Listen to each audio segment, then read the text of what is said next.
Good afternoon. This is All India Radio. I am Naresh Mago with the Midday News.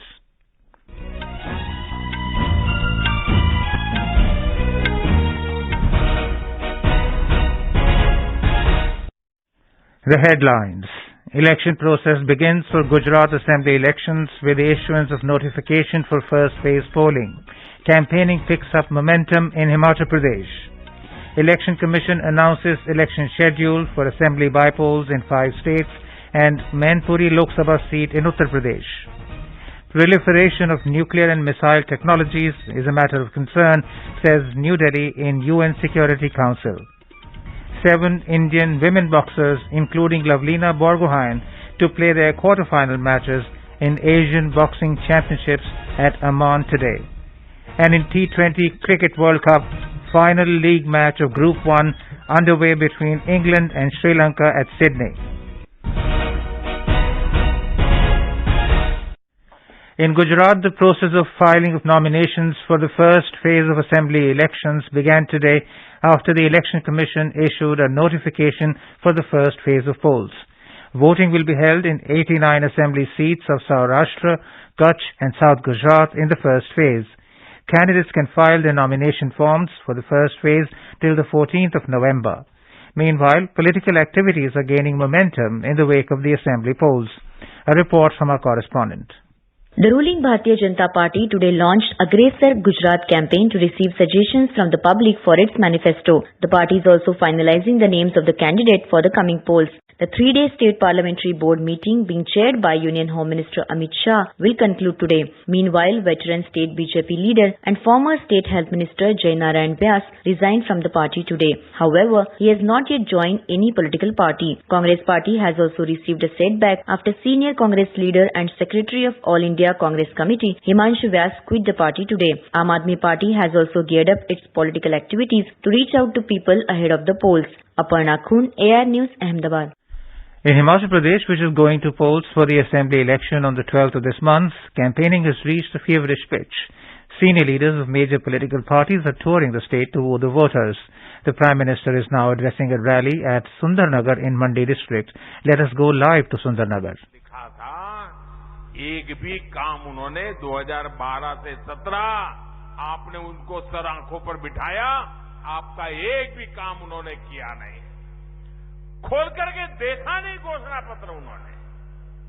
जबकि भाजपा की पहचान है कि जो हम कहते हैं उसे पूरा करने के लिए दिन रात खपा देते हैं। भाइयों बहनों, दिन रात खपा देते हैं। भाजपा जो संकल्प लेती है उसकी सिद्धि करके दिखाती है। भाजपा ने जम्मू कश्मीर से आर्टिकल 370 हटाने का संकल्प लिया था ना? पूरा किया कि नहीं किया? पूरा किया कि नहीं किया? भाजपा ने राम मंदिर बनाने का संकल्प लिया था और वो निर्णय भी इसी हिमाचल की धरती में पालमपुर में भाजपा की वर्किंग कमेटी में निर्णय किया गया था। भाइयों, इसी देवभूमि में निर्णय किया गया था। आज राम मंदिर बन रहा है कि नहीं बन रहा है? आप बताइए, बन रहा है कि नहीं बन रहा है? ऐसे नहीं, जरा जोरों से बोलिए, बन रहा है कि नहीं बन रहा है? वादा निभाया कि नहीं निभाया? The Prime Minister is scheduled to address 2 more rallies in Solan district later today. Congress today released its manifesto, Congress Pratigya Patra, for the Himachal Pradesh Assembly elections. The manifesto was released by AICC State in charge Rajiv Shukla. ये हमारा जो घोषणा पत्र है, सब तरफ से सब लोगों के, समाज के सभी लोगों की, जनता से भी हमने जो पॉइंट्स इकट्ठे किए थे उस आधार पर बनाया गया। धनीराम सांडे जी की कमेटी ने इसमें बड़ी मेहनत की है। एक इम्पोर्टेंट बात यह है कि ये घोषणा पत्र इसी के साथ साथ हर जिले में हम लागू कर रहे हैं, हर मंडल में अभी जारी हो रहा है। जहां जहां हमारे नेता हैं इसको हर क्षेत्र में जारी किया जा रहा है। Chhattisgarh Chief Minister Bhupesh Baghel, Party State President Pratibha Singh and Chairman of Manifesto Committee Dhaniram Shandil were also present on the occasion. In addition to the restoration of old pension scheme and filling up of 1 lakh jobs in the first cabinet meeting, the manifesto promises Agricultural Horticulture Commission, new tourism policy, 5,000-kilometer road construction in the state, and minimum daily wage of 500 rupees, among other commitments. The country's first voter, 106-year-old Master Shyam Saranegi, passed away this morning after a prolonged illness. He was a resident of Kalpa in Kinnaur district of Himachal Pradesh. Kinnaur Deputy Commissioner Abid Hussain Sadiq informed that Negi's last rites will be performed with full honours by the district administration.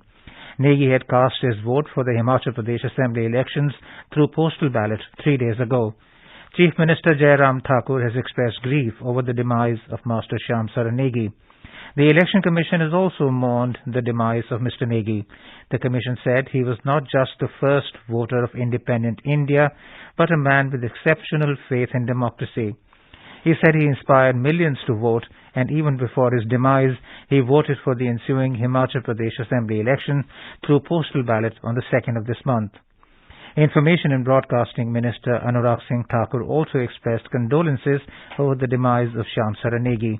In a tweet, Mr. Thakur said, Shyam Saranegi exercised his franchise 34 times in his life of 106 years, which made him an aware citizen. The Election Commission has announced a schedule for assembly bypolls in Odisha, Rajasthan, Bihar, Uttar Pradesh and Chhattisgarh, and Lok Sabha bypoll in Mainpuri constituency of Uttar Pradesh. The bypolls on Padmpur seat in Odisha, Sardar Shahar in Rajasthan, Kodani in Bihar, Bhanu Pratappur in Chhattisgarh and Rampur in UP will be held on the 5th of next month, along with the Mainpuri parliamentary constituency. The Mainpuri Lok Sabha seat fell vacant following the death of Samajwadi Party leader Mulayam Singh Yadav. Counting of votes will take place on 8th December. The notification will be issued on the 10th of this month. President Draupadi Murmu concluded her 2-day maiden visit to Sikkim today. The President visited the famous Char Dham temple in Namchi district this morning, where she also interacted with women entrepreneurs. More from our correspondent.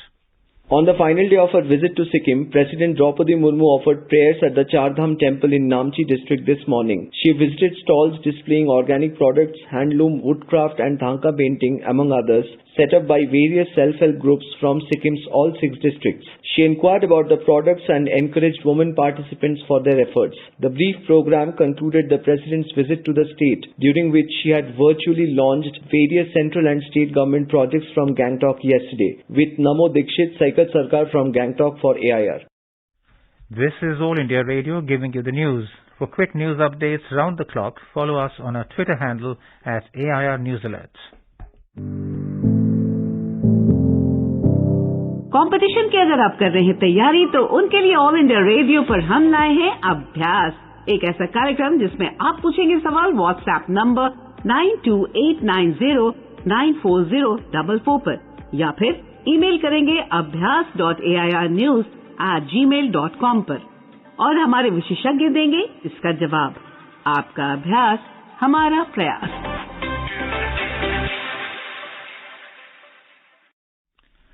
India has reiterated its support for denuclearization towards peace and security in the Korean Peninsula. Addressing the UN Security Council on Democratic People's Republic of Korea, India's permanent representative to UN, Ruchira Kamboj, said India reiterates its continued support for denuclearization towards peace and security in the Korean Peninsula. She said India will continue to support dialogue and diplomacy as the means to resolve issues in the Korean Peninsula. India calls for full implementation of relevant UN Security Council resolutions relating to the DPRK. At the same time, we would like to reiterate the importance of addressing the proliferation of nuclear and missile technologies related to DPRK in our region. Proliferation of nuclear and missile technologies is a matter of concern, and they have an adverse impact on peace and security in the region, including in India. The Indian envoy at the UN also took a dig at Pakistan's nuclear proliferation record, calling it a matter of concern. Prime Minister Narendra Modi today visited Radha Swami Satsang Byas in Amritsar, Punjab. He met Dera head Baba Gurinder Singh Dhillon. Earlier, in a tweet praising Mr. Dhillon's leadership quality, the Prime Minister said Radha Swami Satsang Byas is at the forefront of numerous community service efforts. The Prime Minister has appreciated India Post Payments Bank IPPB for conducting India's first floating financial literacy camp in Dal Lake of Srinagar, Jammu and Kashmir. In response to a tweet by IPPB, Mr. Modi described it as a wonderful initiative which will further women empowerment. The camp, organized under an initiative called Niveshak Didi, was focused to raise financial awareness by adopting for the women and by the women approach. The Prime Minister also urged the citizens to visit Nadabet and other border areas as part of Seema Darshan to further tourism. In response to a tweet by Union Minister for Tourism, Culture and Development of Northeastern Region, G. Krishan Reddy, Mr. Modi said, Seema Darshan project adds a new dimension to the tourism sector. Mr. Modi also said that it gives the opportunity to appreciate the resilience of those who live on the borders. University Grants Commission UGC net results will be announced today by National Testing Agency. In a tweet, UGC Chairman M. Jagdish Kumar said the results will be available on NTA website www.nta.ac.in. The Army Commanders Conference will be held in New Delhi from the 7th of this month to brainstorm on the current and emerging security and administrative aspects and chart the future course for the Indian Army. It is an apex-level biannual event which is an institutional platform for conceptual-level deliberations and culminating in making important policy decisions for the Indian Army. The event, which is attended by senior officers of the Indian Army, is also a formal forum for the senior leadership of the Indian Army to interact with the senior officials, the Department of Military Affairs and Department of Defence. Defence Minister Rajnath Singh is scheduled to address and interact with the Army commanders on the 10th of this month. The Chief of Defence Staff and the Chiefs of the Indian Navy and the Indian Air Force are also scheduled to address the senior leadership of the Army on avenues for promoting tri-service synergy. Union Minister of Finance and Corporate Affairs Nirmala Sitharaman reached Thiruvananthapuram on a one-day visit to Kerala today. She will inaugurate the Balarampuram Handloom Producer Company Limited and Common Facility Centre at Pallichal later today. The Minister will also deliver the P. Parameswaram Memorial Lecture organized by Bharatiya Vichara Kendram in the evening. As part of the visit, the Finance Minister held discussions with various industry associations, including Trivandrum Chamber of Commerce and Industry and Kerala Grameen Bank Association. The air quality in Delhi and the National Capital Region continues to be in the severe category. According to Central Pollution Control Board, the air quality index stood at 419 at 7 a.m. The Delhi government has closed all primary schools in the national capital from today till the air pollution level improves in the city. Delhi Chief Minister Arvind Kejriwal said the city government is also considering to implement the odd-even scheme in the national capital if required. The Commission for Air Quality Management in NCR and adjoining areas, CAQM, has also intensified its action to check air pollution in the national capital. 7 Indian women boxers, including Tokyo Olympic bronze medalist Lavlina Borgohain, will be kicking off their campaign from the quarter-final stage today at the Asian Boxing Championships at Amman in Jordan. 6 other boxers who will be in action are Meenakshi, Sakshi, Preeti, Parveen, Ankushita and Pooja. In the T20 Cricket World Cup, the final league match of Group 1 between England and Sri Lanka is underway at Sydney. Batting first, Sri Lanka was 78 for 2 in 9.3 overs when reports last came in. Earlier, Sri Lanka won the toss and opted to bowl. Tomorrow, India will take on Zimbabwe, while another match, Pakistan will lock horns with Bangladesh. And now, before we end the bulletin, the headlines once again. Election process begins for Gujarat Assembly elections with the issuance of notification for first phase polling. Campaigning picks up momentum in Himachal Pradesh. Election Commission announces election schedule for Assembly by-polls in 5 states and Mainpuri Lok Sabha seat in Uttar Pradesh. Proliferation of nuclear and missile technologies is a matter of concern, says New Delhi in UN Security Council. 7 Indian women boxers, including Lavlina Borgohain, to play their quarter-final matches in Asian Boxing Championships at Amman today, and in T20 Cricket World Cup final league match of Group 1 underway between England and Sri Lanka at Sydney. And with that, we end the midday news.